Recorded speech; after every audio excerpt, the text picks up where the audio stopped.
welcome to Getting to the Truth in This Art. I am your host, Rob Lee. I'm going to put ad credentials at the end like Esquire or something. But today I have the pleasure of speaking with the founder of 3 organizations geared towards social change, Kinetics, Collectivity, and the Black Theology Project. Please welcome Jamye Wooten. Welcome to the podcast. Thanks, Rob. Pleasure being here with you. I'm happy to have you on. You feel like you're a big get. You're a big get. I'm happy that I was able to secure it. It's like it's a version of securing the bag, but with a person. No, I'm honored to be on with you, man. Thank you. Totally. So for those who are undipped, uninitiated, give us those vital statistics, those vital stats. What's your background and what inspired you to pursue your work? Oh, man, born here in Baltimore, I think much of sort of growing up in the Black church tradition sort of shaped me in many ways. My first sort of professional job was with collective banking groups, so working with over 200 churches in faith-based economic development. That sort of led me to Kinetics, was the sort of information ministry where now I do consulting around communications, digital strategy, issue education with faith-based organizations, theological organizations, movement-based organizations around the country. And then most like recently with collectively, I think a lot about my dad. My dad grew up here in Baltimore. He had to drop out at 8th grade because he was the oldest and had to go to work. And, he went on, was able to open 5 dry cleaners and several nightclubs in the city. Yeah.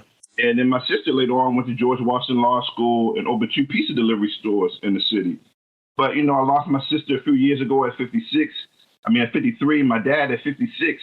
So I think a lot about like this culture of health and sort of how we are often, seemed as resilient, but this sort of grind will take you out as well. And so for me now, like mobilizing resources, making sure Black-led organizations have what they need to survive and thrive is key to our community, but also like to our health as well. And so that's important for me.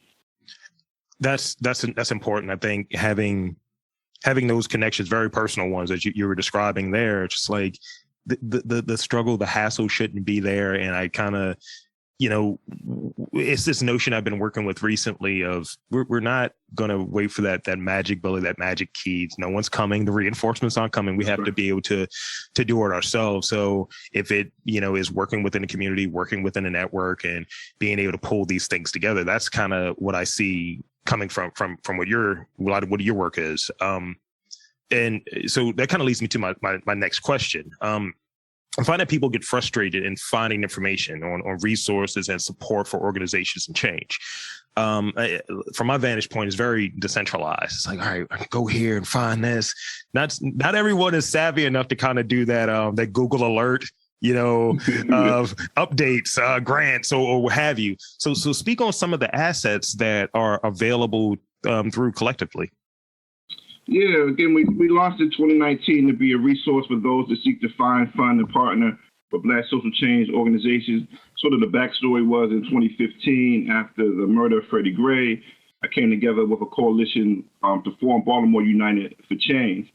And it was during that time that we created a skills bank as an on-ramp for folks who weren't necessarily on the ground, but they were trying to figure out how they could plug in. So I'm a mental health provider, I'm a lawyer, I'm a teacher, I'm a graphic designer. Like, how might I be a part of what's going on? And we had over 260 individuals and organizations join our skills bank.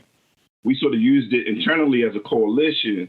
And the goal of Collectively in 2019 was how could we create a more faith-forward platform, invite all Black-led organizations to be a part of it. So now we have over sort of 140 organizations mapped by area focus and neighborhood.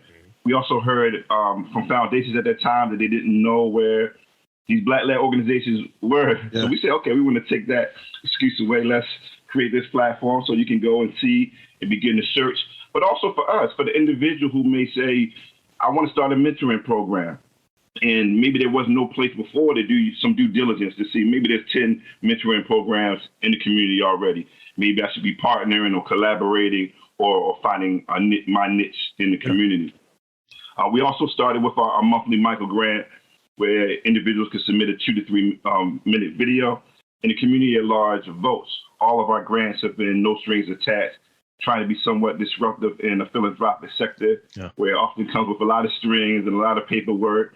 So we tell individuals, like, you can pay your rent if you need to pay your rent. You can go to spa if you need to go to the spa. Like, this truly no strings attached. We know that often our people have been pouring from an empty cup. Often those who are founded nonprofits are not paying themselves what they deserve. And so we want this to be as light as possible and say, like, look, we got your back, we support you, and we want to uplift and amplify the work you're doing in the community. It's very important. And going back, I want to talk about a little bit of like my observation. Maybe it's the same for you being you're from here. Baltimore is not huge, but it's kind of weird how you won't know someone in your same zip code that does this very thing that you might be interested in. And the other thing I've noticed that you're hammer on the nail on the head. The how to do some of these things, it just isn't there. Like all of these strings that are attached. Like I'm in this spot where this is a creative expression for me, and I want to school for business, but when it comes to it, it's like those two things don't fire for me at the same time. Like I'm in this creative space, and it's like I don't want those two things to overlap. So sometimes the paperwork is more of a challenge, or there's strings attached that you're like, I don't know this. It's like, you should. It's like, how would I? Like, we're just getting access to this sort of stuff, and in this way. And I mean, there was information out there recently of how certain funds were reallocated because they recognized that it wasn't being put in the right places and it wasn't being given out in an equitable way. So I think that there are certain elements of the philanthropy like area that's kind of broken. And Absolutely. So having a resource like what you're putting out there of here's the information, and like, and even going back to it, like you're saying, oh, if you need to pay your rent, if you need to, have that spa day, that's part of the business going or the nonprofit going. If you're stressed out, you might need that spa day to kind of self-care, reconnect, or, recenter yourself. And a lot of times people might be doing their nonprofits out of their house. It's like, look, I need to keep these lights on. So it's legit. And, even my space or what have you, I don't do it, but my house, I converted one of my bedrooms into a studio. So I'm not saying, oh, let me, tax this for this. It's just like, I just do it. This is how I can move these things along. And I think as Black folk, we're very resourceful in figuring things out. But sometimes the parameters of this game that we're not aware of, we don't know that we're in the game, let alone know how to play it. But once we know how to play it and having someone to kind of guide us through it. And I think that's what ultimately what the work you're doing is. Yeah, definitely. I think it's important. I think we were going to launch in 2018, and I decided to enroll at University of Pennsylvania and spent a year in their social impact strategy program. And while I was there, like, Black folks have been doing this work. Like, we might not use the language, but we're doing the work. And so that's part of what we're trying to do too, is like translate in ways in which to say, like, no, we've always doing this work. Like, someone might not call it social impact. They might not say asset-based community development. They might not use whatever terminology they're using in foundations. But, I always say we start with impact. Right? And I know if you want to invest in folks that have impact, it's Black-led organizations that are in the community, that know the community, and who have been serving for quite some time. And, outside of doing this, like I worked for two pretty big nonprofits, one big institution that has a nonprofit wing, for probably about 3 years. And I saw some, hey, be the face of this, sister, brother. And it's like, yeah, but this is not equitable. It's actually really weird here. And I think that's another one of those areas of recalibration. Yeah, we often see that. We often see, the Black face as that sort of community liaison program person, but not necessarily in the leadership role. Yeah, put out that nice brother or sister for Giving Tuesday, and let's have at it. So going back a little bit, you talked about your dad, you talked about your sister. Is there an experience maybe from that you look back on that you look at as very informative or very influential that you kind of even helps you to this day? Like maybe a piece of advice that you got when you were younger, or maybe an experience that you're like, yeah, that's something that really stuck out to me, and I still harken back on that to this day. Yeah, I think, definitely my father and my family story, entrepreneurship is one. But also when I was early at the Collective Banking Group, I came across this book called The Head Negro in Charge Syndrome. And that led me to Ella Baker and her work around participatory democracy. And so it really was looking at working in the church, which is this hierarchical institution, really put me on the path of beginning to look at networks. But I felt like in the church community, we weren't using the congregation, all the assets, all the tools that we had to the best of our ability. So I think it really was sort of that head Negro in charge syndrome got me started thinking about networks. And so a lot of the way I sort of move is around how do we build decentralized networks, knowing that we have all the gifts and talent we need in community and that these hierarchical institutions don't necessarily serve us well. That's super legit. I think whenever there's something that's bucking the trend or bucking the system, when there is a figurehead, a leader or what have you, or presented as a leader, it's easy to kind of have that thing crumble instead of just we're all responsible for what we're doing and kind of working within it. And I see people viewing certain attentions as opportunity, like, oh, I need to be the face of this. I need to have myself attached to it. And that's not how it works. Like for me, what really interests me and really drives me is how can we all do better? How can we all get better? It's not about me being the face of anything, let's say for podcasting, for sake of argument, or Black podcasters. Moreover, I don't care about any of that. It's much as like, is this getting more attention to the artist? Is it getting more attention to the small business owner, or the people doing good within the community? And that's really what the payoff is for me. It's like, what do I call it? It's like public service in many ways. That's how it feels to me. Yeah, I mean, for us, like, when we do our monthly micro grant, one of the things you must do is insert a principle from the Nguzo Saba. So one of the seven principles of Kwanzaa. Yeah. And like that's our way of beginning to attempt to center principles as opposed to personalities.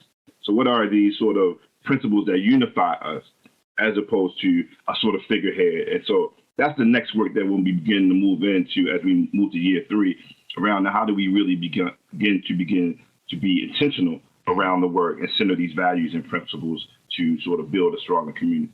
Values and principles is what really is that North Star, that guiding principle that really says, oh, are you, when you get lost, right? What brings you back to the reasoning, your source? So the goal of this is Baltimore. And I can always come back to it. And secondarily, artists, small businesses, things like that. So when an episode doesn't go right, or I have to try to bring someone in, or it just isn't the most ideal situation, I can always go back to, what's your purpose? Why are you doing it? Mm-hmm. And that always shines true. That's how I know it's a true thing. That's it. I mean, principles that's what guides me. I think that's important that you sort of figure that out early on. And again, I think the reality is we are stronger together. And like, if you're trying to do this as an individual and just be the figurehead, has not worked out that well for us. I think that it really is the strength within the collective. So that's what we're trying our best to do. Organization is key. And I think it's one of those things where you have the conversation about the goalposts constantly moving and things of that nature. I think the reality is that some people kind of have to consider. It's that we're already behind some of these things, and these structures that are already there they're not overt as they used to be. They're more covert and more nuanced, that kind of prevent you from being able to succeed as a nonprofit or succeed in contributing to your community or what have you. Those things are kind of like baked in, and they're part of the structure, as opposed to they're overtly telling you, nah, you can't have this. That's right. Like even now, as we move into what's called woke marketing, right? We see corporations that are now in social impact. Yeah. We have the budget to have a compelling video that makes you emotional, but on the corporate side may not be about the work. Yeah. And so you can get a lot of mixed messages in what's happening. So us sort of defining what our principles and values are and staying true to that is extremely important. I like to troll that sometimes because I have a background in marketing before I went to development and all. And it's like, yeah, how many takes was this? How many takes did you do for this commercial? Because I don't think you really mean what you just said there. Yeah. So Collectively works with many Black-led organizations, Black-led organizations within the community, including Creative Nomads, as I was saying before we got started. Yeah. So speak on how art brings the community together, because a lot of Creative Nomads work is with artistic institutions and such. Yeah, that's great. We actually launched last year our artist in residency program called Collective Sound, right? Sort of curating the culture. Like music is so important. Again, my dad was a DJ and a club owner in the city, and it just brings people together. And it's, you need a soundtrack. I would say we need a soundtrack for the movement. Yeah. And so we've been blessed to be with Conjure Collective for 12 months in this artist in residency program. They've been recording out of Sunspot Studios, also with Blackwater Productions. So they're putting together this sort of mini series, web series around their work and their music, their art, what funding is like. All of that is being captured because we have a lot of talent in Baltimore that doesn't often, just like community-based organizations, get the type of resources and support they need. So we're super excited about sort of launching this probably sometime early next year and showing, again, the importance of art and the ways in which art has always been pivotal to movement building in our community. I like that, the soundtrack to the movement. I like that. And you're working with Chris, right? Yeah. Yeah, he was a guest on here. I was telling him, I was like, look, I am 2/3 away from having the full cast of Hey Baltimore on here. I was like, look, I need to get like Rufus on. What's happening? Let's make this happen. Yeah, Chris B-Fly, his wife too, is leading production. So yeah, this is a great team over at Blackwater. Yeah, I got to get over there. It's just one of those things. It's just when you're putting out 7,000 podcasts a week, it's people make fun of how many podcasts I'm putting out. But I think as it goes, we have a lot of people who are really just coming out of there being more available and more known, and I think that's important. So, in your work within the community, this is a gem I'm looking for here. What's been your golden rule? Relationship. Yeah, relationships that, you must center relationships. A friend of mine said, relationships move at the speed, social move at the speed of trust, and relationships move at the speed of trust, social move at the speed of relationships. Mm-hmm. Right. So relationships is big key. So we launched and always said, we're going to spend our first 2 years deepening relationships, touching as many people as we can. And as we move into year 3, become more intentional. Yeah. And so I think you can't skip relationships. And I think, things happen in the city. A lot of times folks want to come together and say, we are Baltimore, one Baltimore, and do the PR campaign without the hard work. Yeah. Of the relationships, dealing with some of the trauma, dealing with some of the ways in which Black communities have been historically disinvested, underdeveloped. So I believe in relationships. I used to say, looking at networks, that ideology is the glue that holds decentralized organizations together. And now I'm saying I think relationships trump ideology, because I've seen folks who share different ideological frameworks, but they're in relationship. Mm-hmm. Their community, they can say, man, I don't mess with you on this, or you wrong about that. But it's the relationship that holds them together. And so I say put relationships first. That's a real gem. I think relationships are the foundation of things.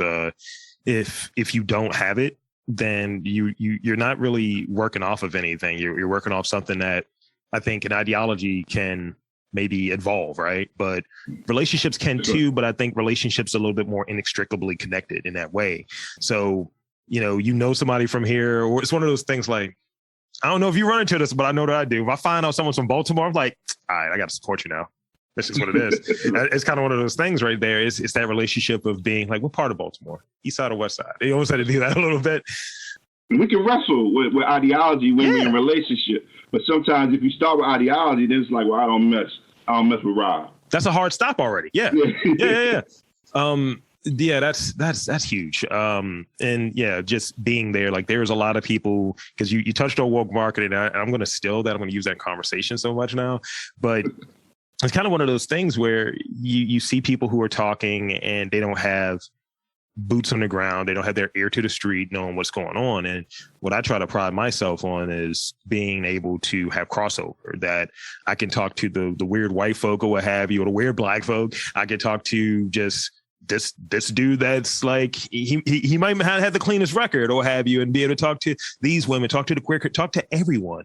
Mm-hmm. And I think it enables you to really establish those relationships because you're not soloing yourself. I think if you start soloing yourself, then there's only so many conversations you can have. And then your reputation is what that is based on maybe really, really minimal information.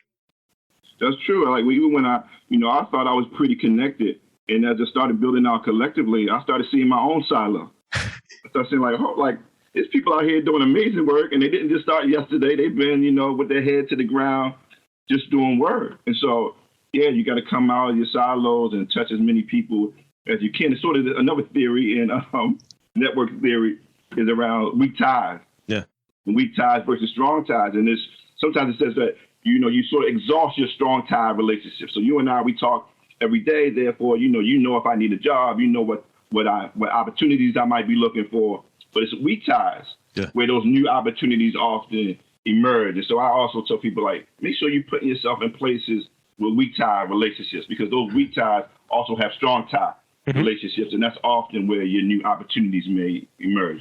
Yeah, because one of the things I'm learning and being in this spot and kind of learning everything on your own, you're getting some support, but pretty much you have to be the one that does it, right? And I think having some of those connections, which to your point feels like it's a small thing, not really that big. Don't talk to these people too regularly, and then it gets you access. You're like, oh, I got into this room with this major person because I had this smaller connection, but I may have been a bigger connection for them and not even realize it. Mm-hmm.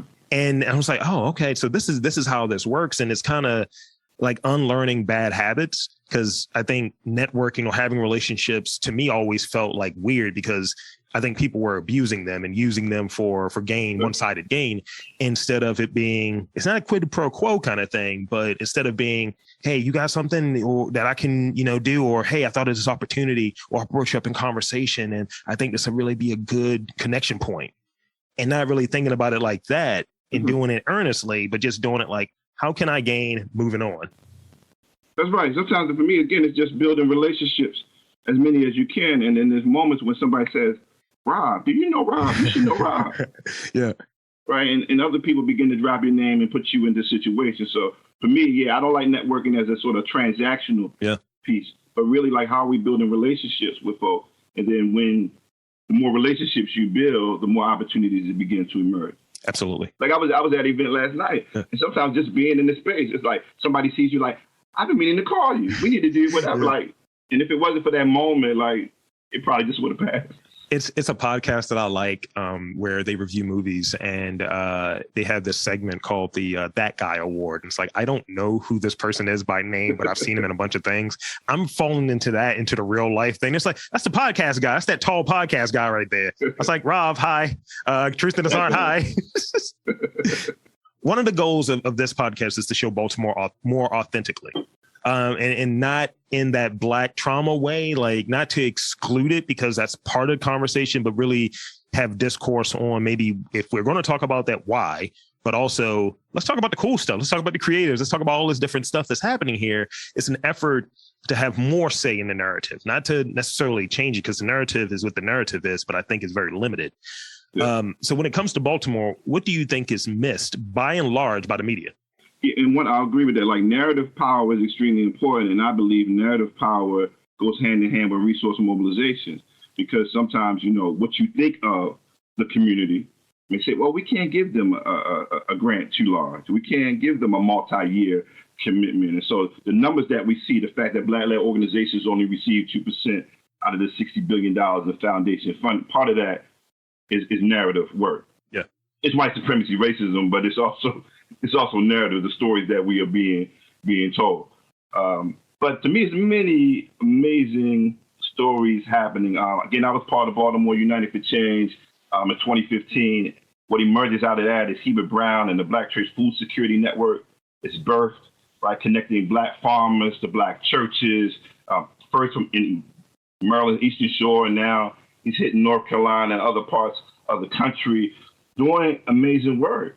Since 2015, I believe Ceasefire was birthed after that. I believe definitely We Are Us, the Black Arts District. Like, it's so much that's happening just since 2015 that often these stories aren't told on nightly news. And I think it's important that, programs like yours, that we continue to amplify, uplift, and tell our own stories, because like our people need to hear it. Every time we give out a Michael Grant, what I hear more than anything is thanks for seeing me. Mm-hmm. That's the number one thing. Like, thanks for seeing me. Like, check is good, but it's just good to know that people acknowledge that I'm here and that I've been putting in work. That's big. I remember getting very interested in what was happening around the time of the town halls and all of this stuff before. I think when Brandon Scott was on the campaign trail, and I just remember like watching it and sitting there. And my day job, I'm a data analyst, and listening to like some of the rhetoric. And I was like, not necessarily for him per se, but just generally speaking. Mm-hmm. And I was like, you're saying things to scare these folks here. I was like, this room is aged. I was like, they're not. I was like, these are property owners. So it's like all of this, I just see all of the rhetoric there, and it was just like blowing my mind.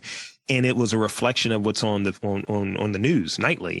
And I'm like, yo, you got 30 minutes, you got an hour, whatever it is. It's like, so you're going to put 15 minutes towards sports. So right there, then you have like another 15 minutes of commercials. So it's literally the news about Baltimore City is about 30 minutes of people died. And it's like, like to your point, you have all of these different things here, and we only want to cover this portion of it. And it's like, I understand it. It's important that it's covered because there is that issue within the city, but you have the news every night. So not one time where we're going to cover, wow, this great event's happening in the Black Arts District, or hey, UB Blake did this, the UB Blake Center had this going on, or any of these various things, these gallery openings, any of that stuff.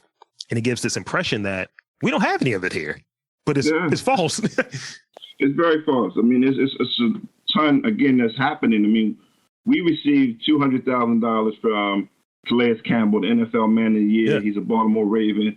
And, before the announcement, I was like, I wonder how, like, local media is going to handle this situation. Like, it's not a Jamye Wooten press release. Yeah. It's coming from Rockefeller Foundation. It's Calais Campbell. He's a Raven. Yeah. I'll just say, like, most of the local media did not touch it.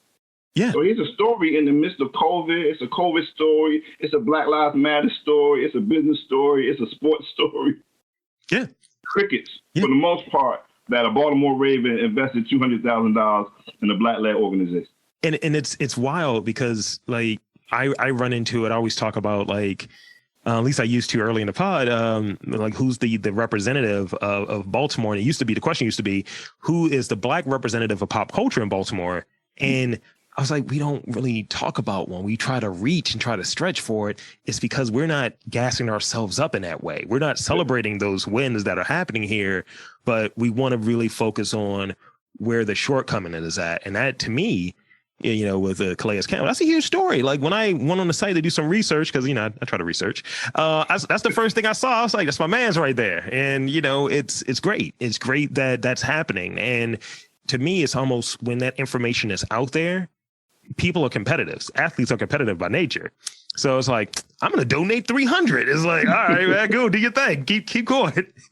And but that's what I always say, like, beyond the money, it was leveraging, like, who Calais is. Yeah. The NFL, the other exposure, and for folks who are looking to, like, bet collectively, should I be putting my money over here? Like, that was a big win, where I always say he could have made an easy check and say, I'm putting it in, the Boys and Girls Club or the Y, but to spend time with us and invest in basically a startup Black-led organization was important. One of the things I talk about in doing this and trying to get this wave of consciousness out there, don't like my stuff, share my stuff, endorse my stuff. That's an endorsement. That's a rousing, like it's a large monetary endorsement, but it's still an endorsement. And when someone's attaching their name and their credibility to something, that holds some weight. And people don't see it because we got too far into this whole like culture and all of that. It's like, no, endorsements. That's important. So this is the last question I have before I get into rapid fire. Okay.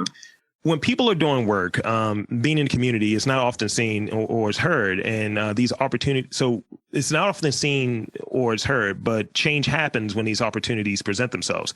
Have you had to say no to an opportunity? And why did you decide to say no? Yeah, definitely. So I always say, like, my saying the foundation is partnership, not paternalism. That, again, we are looking to be in relationships with organizations, individuals, as well as foundations that want to be a resource to Black-led organizations. But we're not dealing with strings. And so sometimes we have to walk away from tables. I always say, we hear that foundations are risk averse. I said, well, we're risk averse too. Mm-hmm. That, we have a community that we must be accountable to. We want to be transparent to the community. And so there's some opportunities that I have to walk away from. I have big brothers and sisters who remember when so-and-so foundation didn't do so well or show up in community. And if I'm at these tables now, I got to honor that and be transparent and accountable. So there's definitely some tables I walked away from. And authenticity is here. We have long memories, and it's big. When I know that I do it, it's like, yeah, this person's so great, cool, but you remember this? That's literally how I operate, because I want the full thing. I don't want part. I want the full thing out there. And I think just trying to be fair, trying to be tactful and mindful of it, but definitely knowing this might be great, but in terms of money or exposure or whatever the thing is, but really it's at the end of the day, is this going to do more harm than good? And what are the optics around it? Because that's all things to take in consideration. Yeah, you have to. Trust is, particularly, I always say our social capital is something that I think sometimes Black folks don't value as much, and we got to really value that. Don't take photos with everybody. Don't hold on to your social capital and use that in a way that leverages resources and support for your community. Again, I think sometimes we give that away. To the point you were making even early on of, having that job where the Black face is the community representative, even though the institution may not be doing well by the community. So we got to value our social capital. I see it all the time. We're in this pursuit of chasing the bag, and me and one of my peers, we were talking about the proliferation of commercials and all of that stuff where Black folks getting the bag, quote unquote, but it's with fast food and all of this stuff. And it's oh, so they're not even hiding it now. It's oh yeah, get this hot sauce on these new Popeye sandwiches, or there's a Migos meal here, or it's be better at your marketing. Don't be so overt with it. Everybody trading on our culture. Absolutely. We just got to value it more because everybody's trading on it. Yeah, it's just look, I hope that check was worth it. So this is the last thing I have here. These are my rapid fire questions. Nothing rapid, so this is going to be hard for me. No, you're going to be fine. You're going to be fine. So the rapid fire questions, they're essentially they're questions that's kind of, do you like this? Do you not like this? Kind of questions. And in that, you don't need to provide any extra context unless you really want to. All right. Favorite movie? I told you I was going to ask you this too. Yeah, that's all. All I think back is the childhood, and what comes up is Grease. Okay, that's a good one. That we watched 10,000 times. So I'm gonna stick with Grease. Now, this one is a little longer, but I think you can still get what I'm going for here. Where's your favorite place, destination, or country to recharge? Where do you get that energy from? You need to take a step away, and then you're all right, I got some energy from being there. Wow, I would say Belize. Okay. Last book you read? Impact Networks. What is your guilty pleasure? I don't know if you're a pastry guy. I don't know what we're talking here. It's I love double chocolate chip cookies. Reese's peanut butter cups. Okay, that's a good one. That's class A right there. Personally speaking, what is your motto your motto in life? Well, even to this point, my basketball coach used to say, "Be quick, but don't hurry." So it's understanding the urgency of now, but taking the time to do it right. I dig it. Last question: coffee or tea? Coffee. All right, and sub question: how you take your coffee? A little bit of cream. There's a little hazelnut cream in there. Okay, all right. I was going to tell you to go get the Rob Lee next time you're in the city. You go to Sophomore or something. That's just a cold brew, cinnamon, little simple syrup. Okay, Rob Lee. Get the Rob Lee. It trolls the owner, but he's going to put it on the menu eventually because people have been going asking now. Okay, let's do that. Let's campaign for this. Yeah. So that's all the questions I have, Jamie. So for you, I want to invite you to plug away. Pitch it out there. Where can they find more about you, your work, and on social media, online? And thank you again for coming on to this podcast.